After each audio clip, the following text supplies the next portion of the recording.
UK diplomats were warned by EU officials that a Scottish independence vote would result in a national disgrace for the country, with the officials saying that the move would be payback for Brexit. The Scottish First Minister has made her intentions to after securing a fourth consecutive victory in the Scottish Parliament election.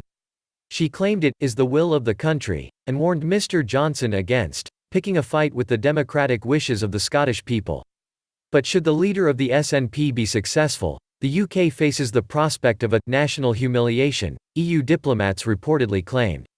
Asked what the implications of Scotland leaving the Union for the UK's soft power would be, Director of the Scottish Centre on European Relations, Dr. Kirsty Hughes said it would be a huge shock to the rest of the UK.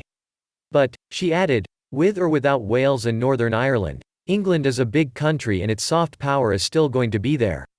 It will need to rethink its own identity and what that means to projecting its soft power to the rest of the world.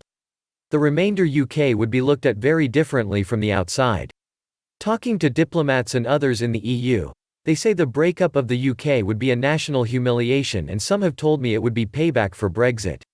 Others are horrified and baffled at what they see as the self-harm of Brexit, and the prospect that this old state could break up would confirm their view that the UK is a state in turmoil.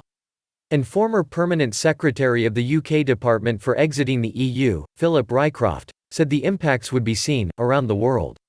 He added in May, the loss of part of its territory, albeit through a democratic process, would be noted around the world, and most people would conclude, understandably, it would be a diminution of the capacity of the remainder UK to project its interests.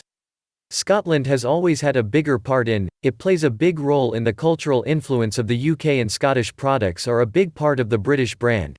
Losing those would diminish that brand.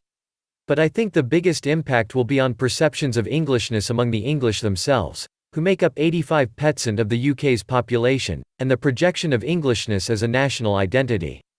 That identity has been subsumed into British identity for 300 years, and the departure of Scotland would set in train a process of reflection, the outcome of which is very difficult to predict, but, I think, would have a huge psychological impact. But Mr. Johnson does not appear to have any plans to allow Mrs. Sturgeon's plan to go ahead.